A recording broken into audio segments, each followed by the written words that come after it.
하나님 말씀 보겠습니다. 요한계시록 22장 13절입니다. 성경 맨 제일 뒷면에 있습니다. 요한계시록 22장 13절의 말씀.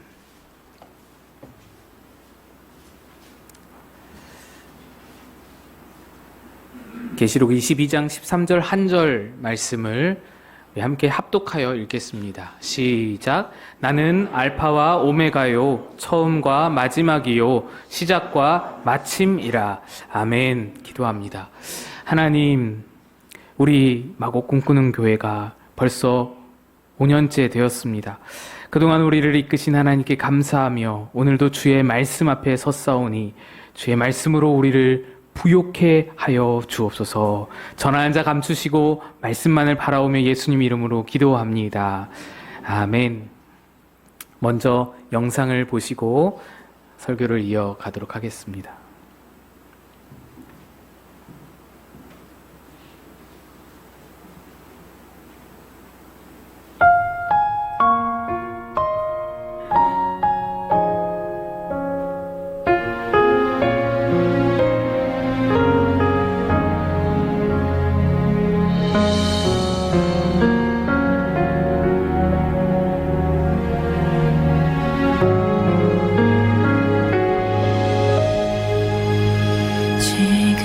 지금까지 지내온 것 주의 크신 은혜라.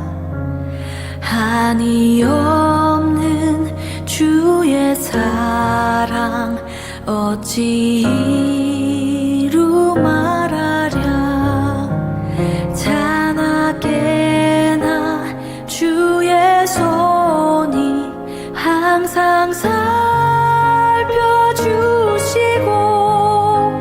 모든 일을 주 안에서 형통하게 하시네.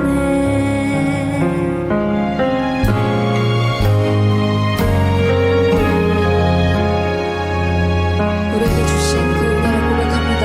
몸도 마음도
모든 것이 하나님의 은혜입니다. 네, 우리 앞뒤적으로 인사하겠습니다. 다 하나님의 은혜입니다. 또 한 번 인사하겠습니다. 5주년 축하합니다. 네, 박수 치시죠. 감사합니다.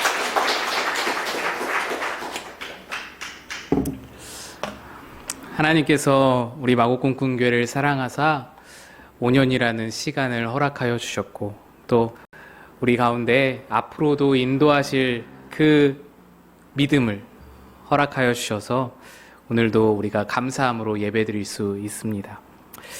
오늘 본문 말씀은 알파와 오메가다, 예수님이 말씀하시는 본문입니다. 알파와 오메가라는 말은 헬라어 알파벳 24자 중에서 제일 첫 글자와 제일 마지막 글자를 지칭합니다. 오늘 이 알파와 오메가, 예수님이 말씀하신 나는 알파와 오메가다라는 말씀을 세세히 살펴보면서 여기에 담긴 의미를 통해 창립기념주일 말씀을 함께 나누고자 합니다. 알파와 오메가라는 말씀은 요한계시록에 기록된 예수님의 말씀이지만 사실 그 기원이 이사야서에 있습니다. 이사야 41장을 보면 이 일을 누가 행하였느냐, 누가 이루었느냐, 누가 처음부터 만대를 불러내었느냐, 나 여호와라. 처음에도 나요, 나중에 있을 자에게도 내가 곧 그니라. 이렇게 말씀합니다. 이 말씀을 원어 문자 그대로 좀 직역을 하면서 우리가 이해하기 쉽게 좀 풀이해보면, 태초부터 시대들을 불러서 존재케 하신 분이 누구냐? 나 여호와다. 처음 시작한 이도 나이고 그것이 마치는 마지막 순간까지 주관하리도 나이다. 그러니까 이걸 다시 풀어서 말하면 오직 하나님 한 분만이 이 세상을 시작하셨고 지금도 이 세상을 주관하시며 마지막에 이 세상을 끝내실 분이다. 하나님이 유일하시다라는 것입니다. 세상의 수많은 나라들은 아무리 대단한 왕이 대단한 기세로 한 나라를 시작하더라도 그 나라를 영원히 다스릴 왕은 없습니다. 왕은 바뀌게 마련이죠. 왕은 계속해서 바뀌는 것이죠. 진시황이라도 영원 불사를 그렇게 원했던 진시황이라도 결국에는 바뀌는 겁니다.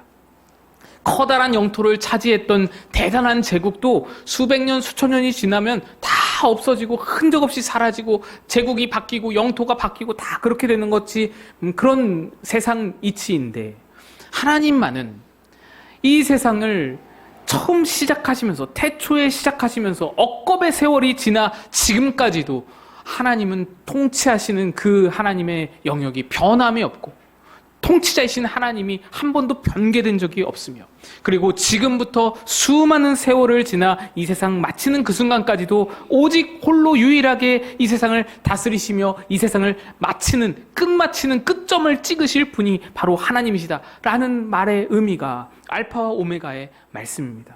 이러한 의미를 가지다 보니 이사야서에서는 하나님이 처음이며 마지막이다 이 문구가 우상 숭배와 관련해서 자꾸 같이 많이 등장을 합니다. 이사야 44장 보시면 이스라엘의 왕인 여호와, 이스라엘의 구원자인 만군의 여호와가 이같이 말하노라. 나는 처음이요 나는 마지막이라. 나 외에 다른 신이 없느니라. 또 이사야 43장 나 여호와가 말하노라. 너희는 나의 증인, 나의 종으로 택함을 입었다니 이는 너희가 나를 알고 믿으며 내가 그인 줄 깨닫게 하려 함이라. 나의 전에 지음을 받은 신이 없었느니라. 나의 후에도 없으리라. 하나님이 이 세상 전체를 만드시며 시작하셨고 지금까지 다스려 오셨는데 우상이란 존재는 만드신 적도 없고 하나님 이전에 있었던 신도 전혀 없다, 이 말을 하는 겁니다. 여러분, 하나님은 시작과 끝이시기 때문에 만물 중에 그 어느 것도 하나님을 거치지 않은 것이 없습니다. 로마서에 이렇게 말씀하죠. 이는 만물이 주에게서 나오고 주로 말미암고 주에게로 돌아갑니다. 그에게 영광이 세세에 있을지어다. 아멘. 이 말씀처럼 하나님을 거치지 않고 만물 어느 것도 하나님을 거치지 않고 하나님을 근원 삼지 않고 이 세상에 존재하는 것이 없습니다. 여러분이 앉아있는 이 예배당과 이 세상과 누리는 모든 자연과 여러분 존재 한 명 한 명, 우리의 자녀들, 우리의 부모들, 어느 누구도 어떤 존재도 하나님을 거치지 않고 이 세상에 존재할 수가 없다라는 것입니다. 그러니 우상에 대해서, 다른 신에 대해서 하나님이 그 존재를 허락한 적이 없고 하나님이 그 존재를 본 적이 없는데 그 존재가 어떻게 이 땅에 있을 수 있냐라는 것이죠. 우상은 사람이 만들어낸 것이다라는 거. 사람이 만들어 놓고 사람이 숭배하는 것이다. 이 말씀을 하나님이 하고자 알파와 오메가, 처음이다 마지막이자 이 말씀을 하시는 겁니다. 이렇게 알파와 오메가라는 말씀은 모든 시공간을 통틀어서 오직 유일하신 하나님을 드러냅니다. 오직 하나님만이 과거와 현재와 미래를 주관하시는 주관자이심을 나타냅니다. 계시록 1장 8절에 주 하나님이 이르시되 나는 알파와 오메가라. 이제도 있고 전에도 있었고 장차 올 자요 전능한 자라. 하나님만이 온 세상을 시작하신 창조주이시자 현재 온 세상을 끌어가시는 통치자이시며 장차 온 세상을 끝내실 심판자이시다. 시작하시고 지금 이끌어가시며 마침표를 찍으실 분이다. 그분이 유일하다. 이것을 말하는 겁니다. 그런데 사람들은 이를 잘 이해하지 못하고 잘 받아들이지 못합니다. 구약시대 이스라엘 백성들은 선지자들이 아무리 이렇게 이러한 하나님, 알파, 오메가 하나님 이런 것을 알려주어도 그래도 우상을 만들고 그래도 우상을 숭배했습니다. 우리로서는 잘 이해가 안 되죠. 도대체 그들은 그렇게 하나님을 가르쳐주는 사람들이 있고 하나님을 배웠는데도 불구하고 왜 그렇게 하나님 말고 다른 신을 섬기는가? 우상이라고 만들어낸 신이라는 것이, 신상이라는 것이요, 여러분 지금 저 중국에 있는 거대한 불상들, 우리나라도 어떤 절에 가보면 있는 큰 불상들, 그런 신상이 아닙니다. 손바닥만하게 자기들이 만들어 놓고는, 그거 세워놓고는 그거에 절하고 빌고 그렇게 제사를 지냈습니다. 이스라엘 사람들이요. 왜 그런 거예요? 왜? 도대체 하나님, 만물의 창조주이시자 심판자이신 하나님을 두고서 자기가 만들어낸 손바닥만한 그 조각상에 모든 걸 걸고 왜 빌었던 것일까요? 왜 그럴까요? 창조주 하나님을 몰라서 그런가요? 심판자 하나님을 몰라서 그럽니까? 아니에요. 누구보다 잘 알았던 백성들입니다. 그런데도 왜 그들은 우상을 숭배하나요? 그 이유가 있습니다. 하나님이 그들이 달라는 대로 주시지를 않았기 때문입니다. 그들이 달라는 것이 무엇이었나요? 풍요와 형통과 번영이었습니다. 그들은 삶에 대해 고민이 없기를 바랬습니다. 고생이 없기를 바랬습니다.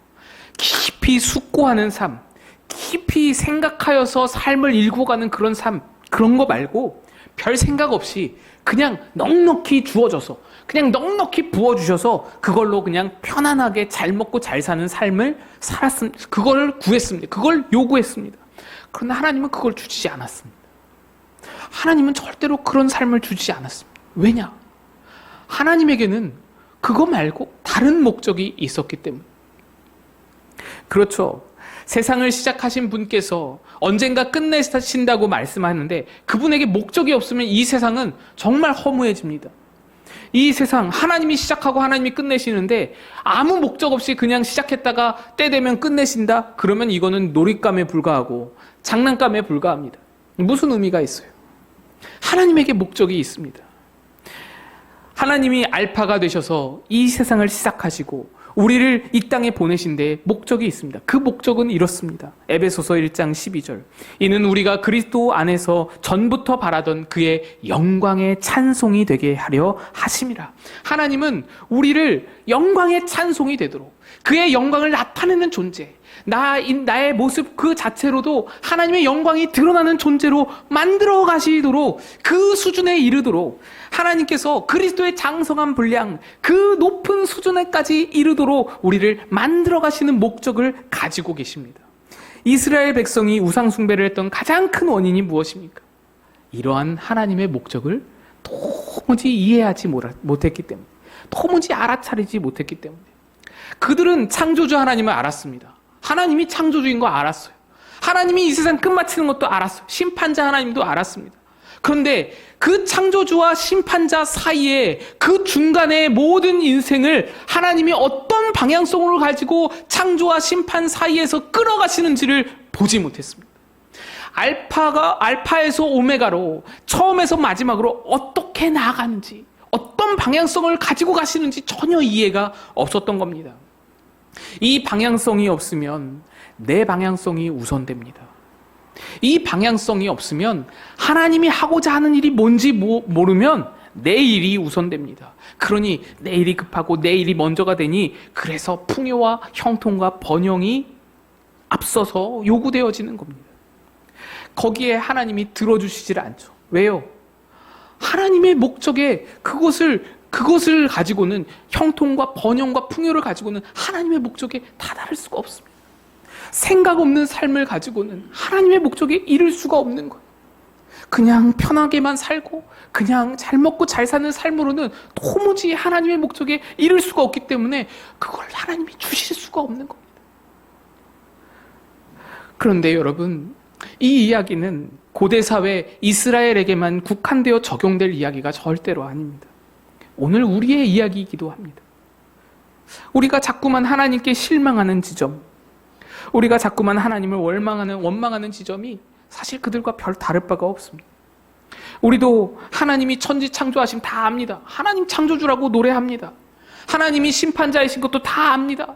하나님이 마지막 순간에 우리 가운데 심판하시러 오실 것을 다 압니다. 알파도 알고 오메가도 아는 거예요. 그런데 그 중간에 알파와 오메가 사이에서 하나님이 뭘 하시고자 하시는지, 하나님이 어떻게 나를 끌고 가실 것인지, 하나님이 내게 무슨 방향성을 요구하고 계시는지 그 앞에서 내 뜻을 주장하고 내 방향성을 주장하면서 그것 때문에 하나님의 방향성과 내 방향성이 갈등을 빚어지면서 내 인생 전체가 고민이고 고통이고 고생이고 하나님께는 실망이고 원망이고 그렇게 살아가게 되는 겁니다.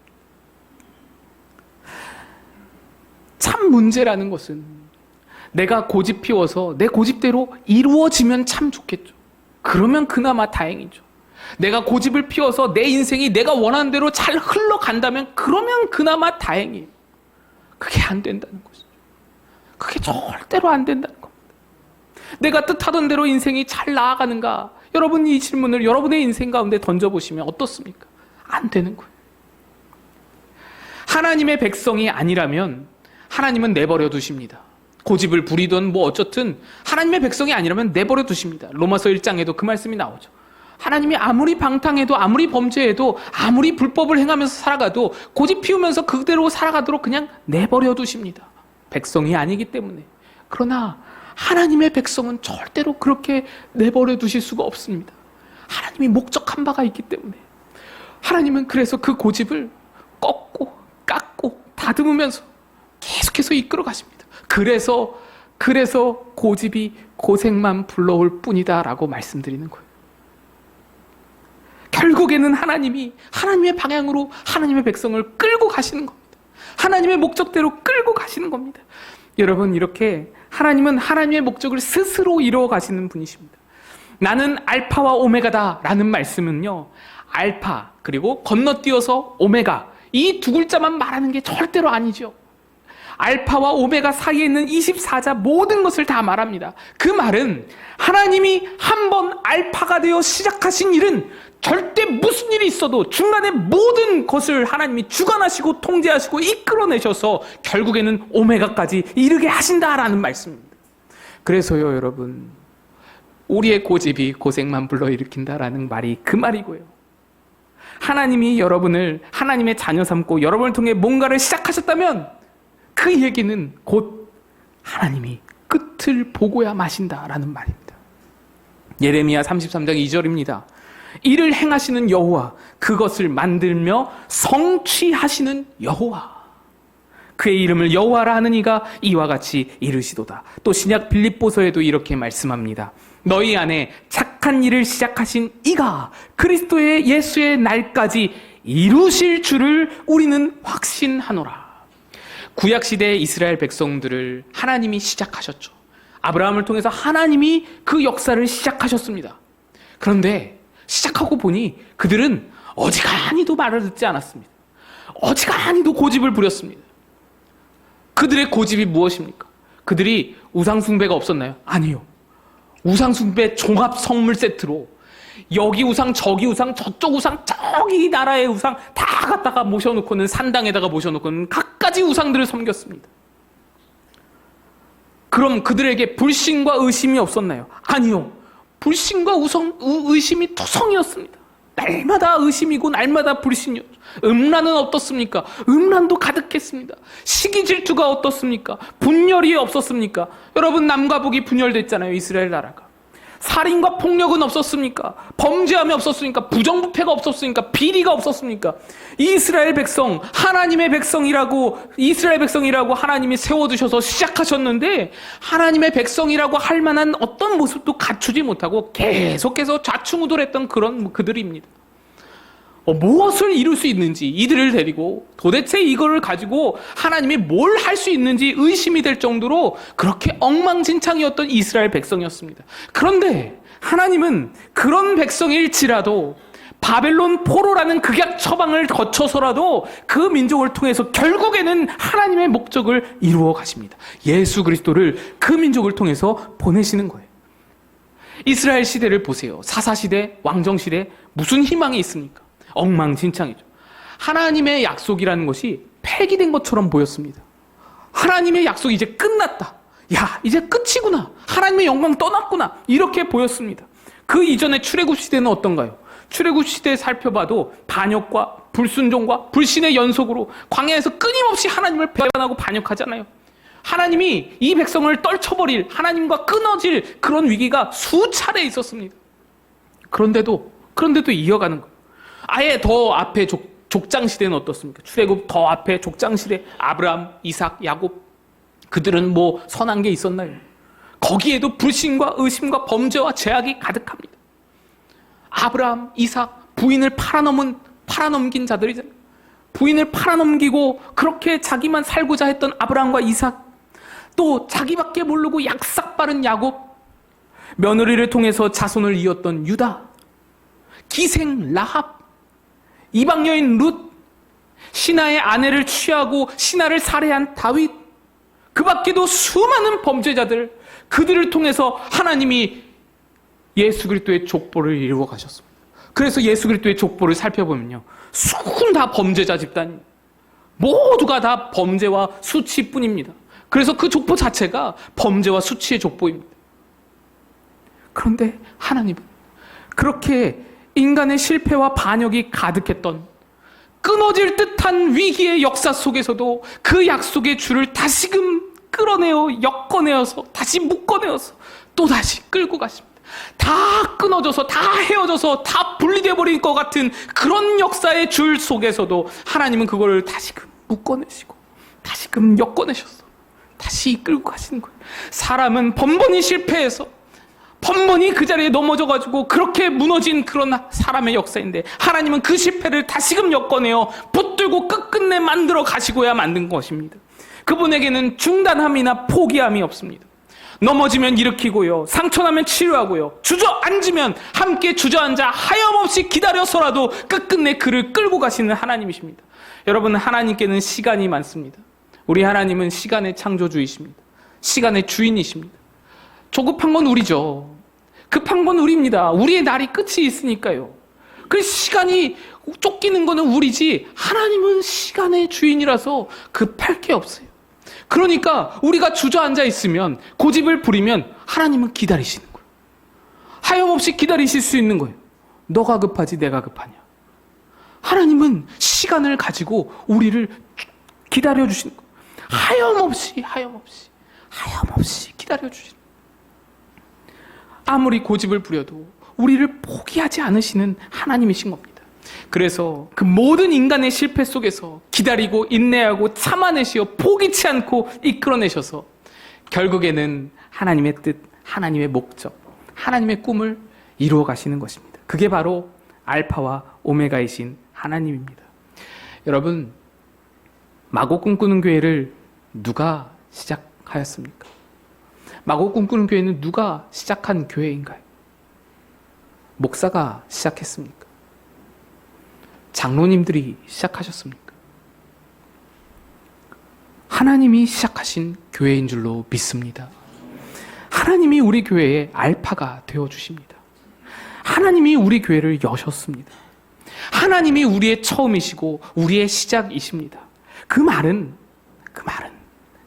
하나님께서 반드시 자신의 손으로 오메가에 이르길 때까지, 오메가에 이르는 그날까지 우리가 그의 영광의 찬송이 되는 그날까지 우리를 붙들고 놓지 않고 끌고 가신다는 말씀입니다. 끊어지면 다시 엮어서라도, 무너지고 넘어지면 다시 들쳐업고서라도 끌고 가시는 하나님의 역사가 마곡 꿈꾸는 교회 가운데 시작되었다. 마곡 꿈꾸는 교회 가운데 흐르고 있다라는 것입니다.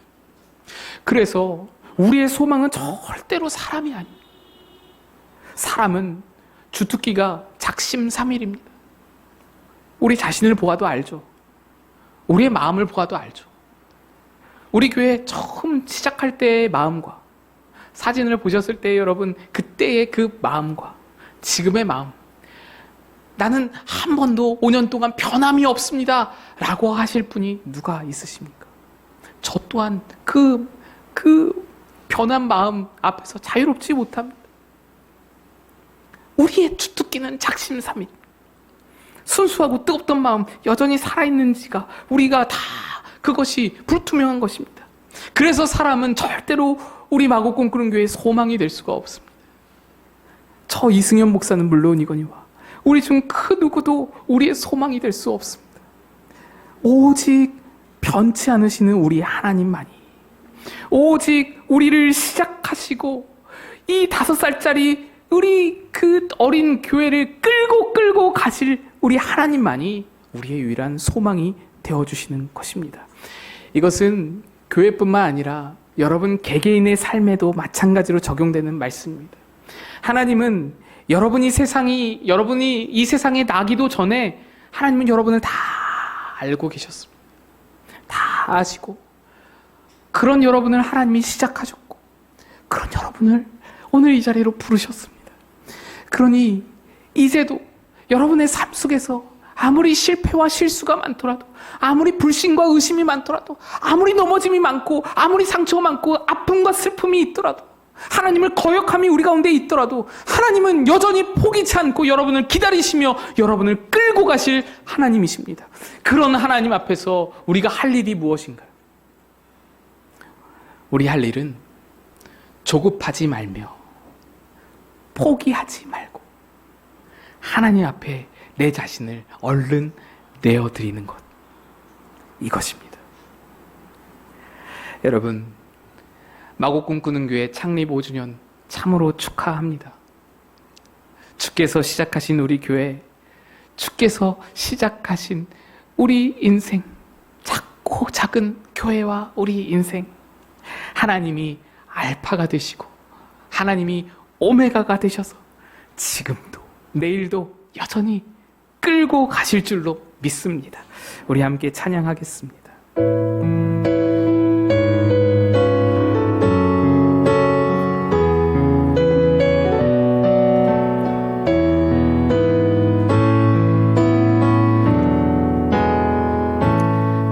감사하신 하나님,